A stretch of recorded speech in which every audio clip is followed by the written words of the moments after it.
So at this time, I'm going to ask Deputy Chief Brian Helmick, who is no stranger to this room or this community, to present an update from the Contra Costa Fire District as part of the presentation. Chief Helmick. Well, good evening, Mr. Mayor and Vice Mayor and council members. It's really good to come back home.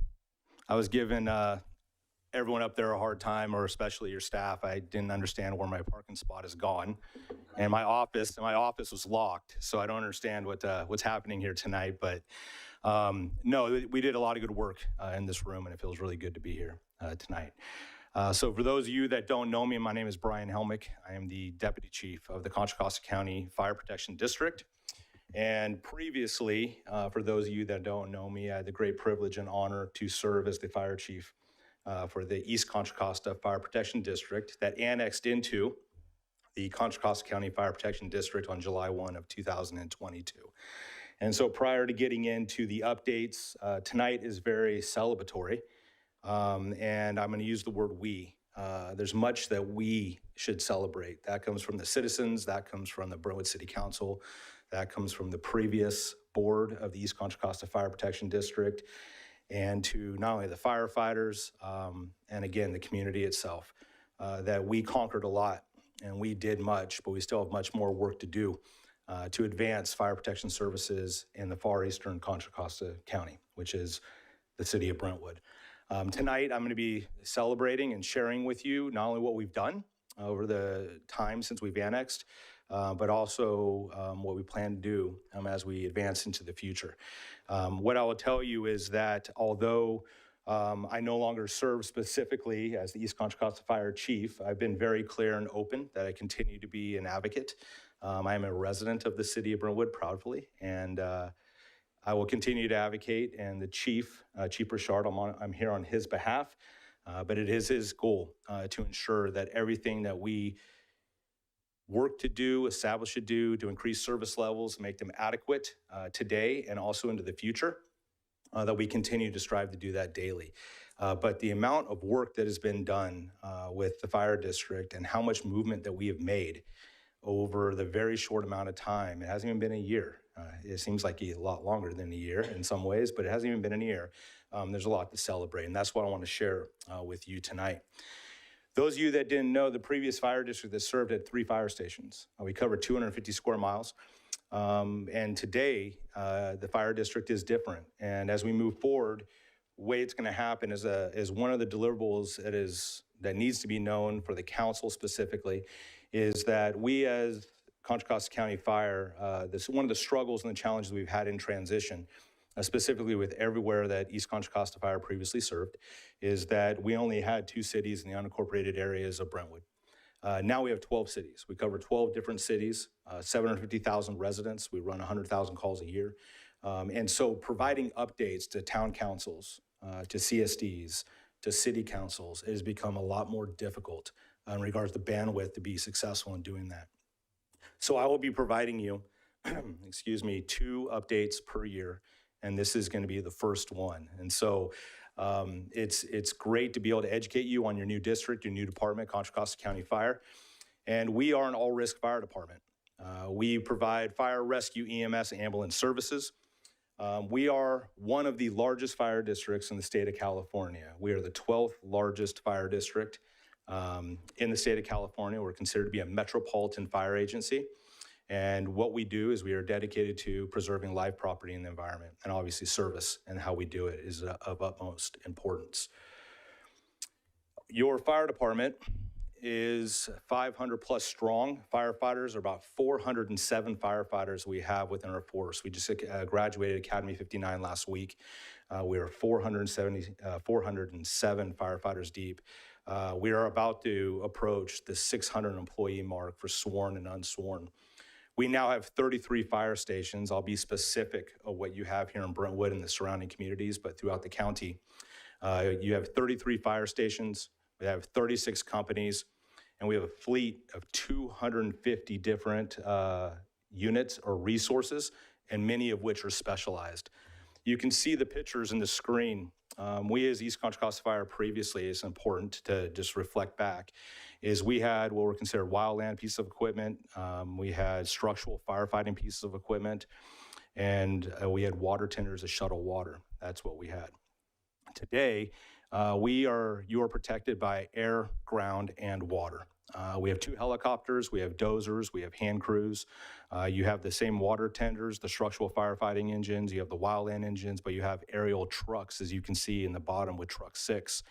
You have one of those trucks now stationed at the station 92, which is on Balfour and John Muir Parkway. We now have 2 companies, which I'll hit here in a minute, working out of that one station. But we have the first truck company that has ever been in far East Contra Costa County, ever. And there's a truck company dedicated. So we can now effectively get above anything above 2 stories, 3 stories, and or greater. We know, this building being one of them, the need was great. We didn't have that resource. Prior to this, that resource was coming from Pittsburgh. Just put it in perspective. Highway 4 traffic in the afternoon, imagine needing a truck.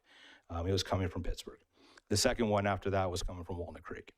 We now have one in Brentwood. So we have multiple pieces of equipment on the right-hand side of your screen. We not only have the crews, the dozers, we have a full investigation team. We have a hazardous materials response team.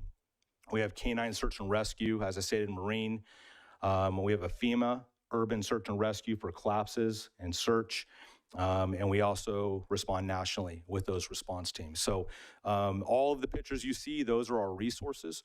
And those are the resources that respond on an automatic dispatch to all of us. And that's something very much today to be able to celebrate. To talk a little bit about what's new.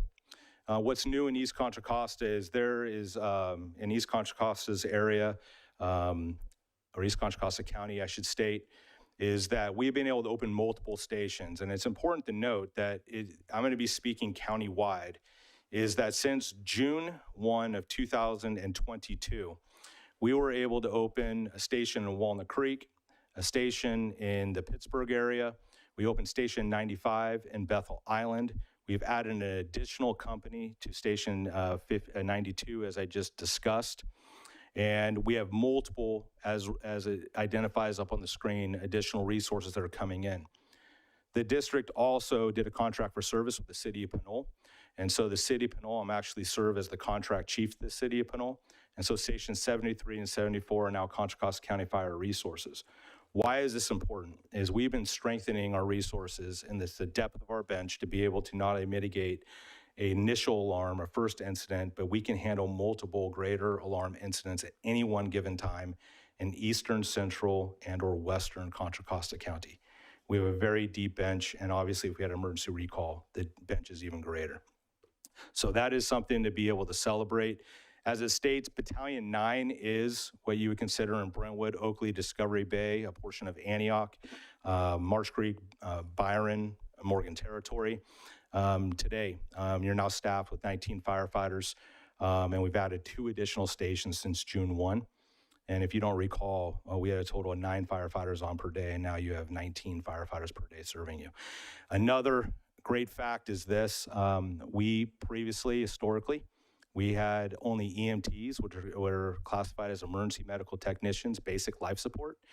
Every one of our pieces of equipment now are served with paramedics on those engines. That's something we achieved as the first of last month. So not only do you have a truck company, which is a 4-person engine company, all of your engine companies are 3-person, one of which is a paramedic, and you have 19 firefighters immediately serving you per day. And then obviously we span all the way out until Pinole, Walnut Creek, and beyond to provide services. It's a great advancement. I want to apologize in advance. We're working to replace these. I want to give you just a snapshot, very Brentwood specific, but these are the important points. The next 3 slides I want you to take. Just looking at the trends. This one is about a detailed look at the city of Brentwood in regards to the response times or types of calls. I'll also be focusing on the types of calls that we run and then EMS calls specifically. This is what the takeaways you need to know, and anyone, this is available obviously online. I have a resource code through a QR code at the end someone can look at, but this is the takeaways. Our call volume is increasing. Your response times are decreasing. I think that's the biggest thing to be able to state out of everything that you'll see is that, again, the call volume in our area, population continues to increase. Time and distance continues to be a challenge for us.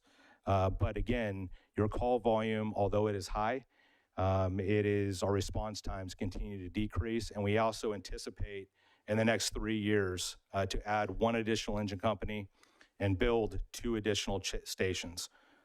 Station 54 downtown Brentwood across from Bank of America. There's going to be a 2-story station that is being designed right now. It should be constructed within the next 2 years and 3 years, and will be staffed.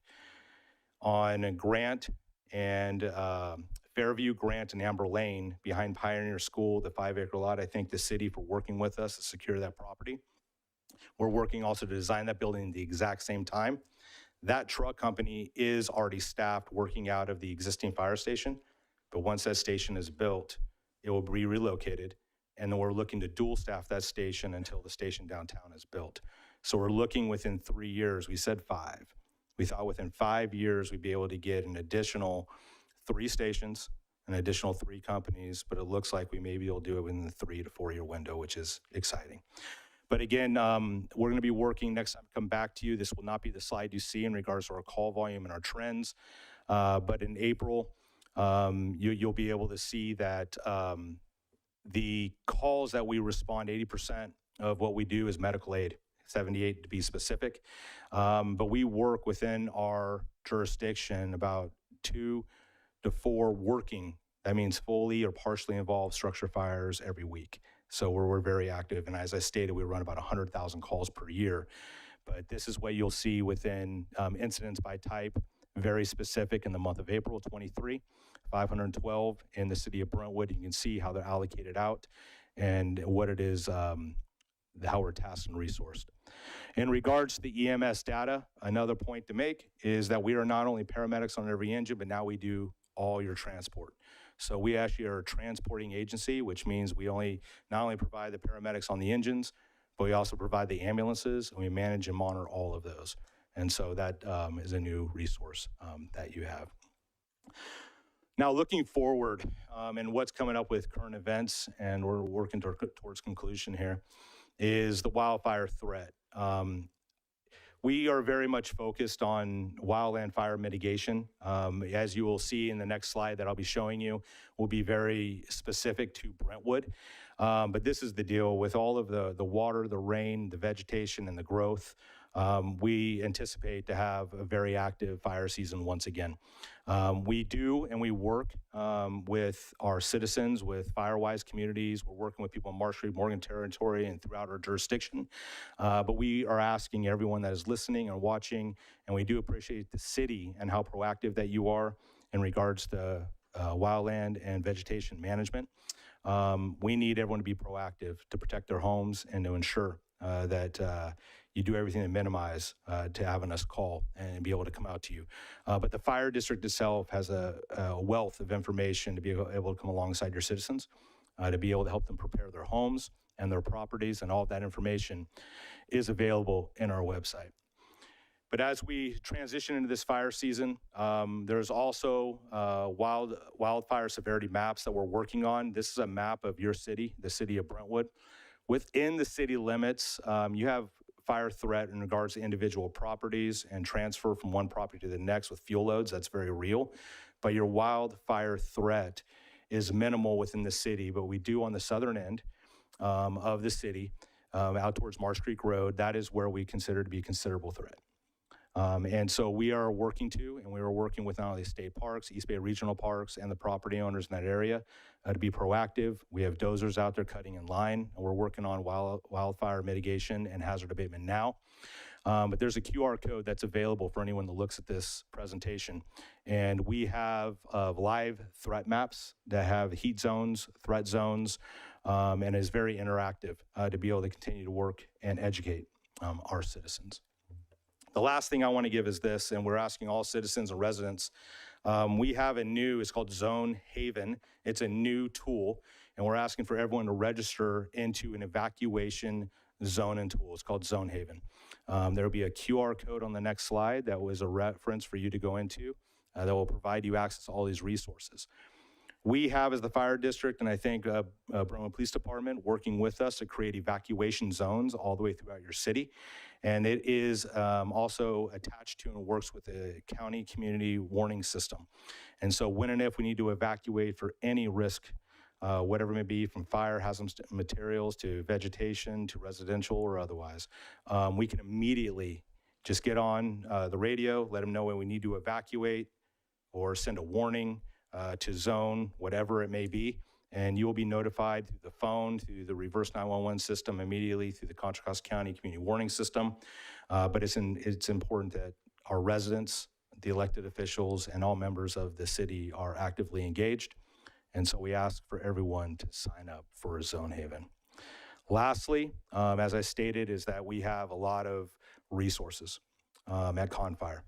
And we have the resources to be able to come alongside the residents of Contra Costa County to be able to educate and to support and advocate for them to make sure that they have a safe home, that they close their doors at night when they sleep, that prepare your home while you're away, and to prepare an evacuation plan if so you were needed, to be proactive and preventative.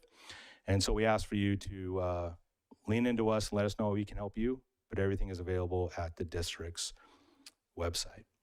That QR code that's on the screen, if one were to use their phone and to go take a picture, it would link them to all of the resources I've discussed here tonight. And it would give you also contact information to contact the district. I myself, as I always say, I'm always readily available. And my email address, phone number otherwise, are also accessible if anyone has any questions from the citizens and or obviously any of the elected officials. To conclude, and I know I run a little long here tonight, it is going to be forward-thinking, giving updates as we move forward. It's not going to be reflecting back to the previous East Contra Costa Fire District, so I do appreciate your grace with that tonight. I think it was timely and relevant.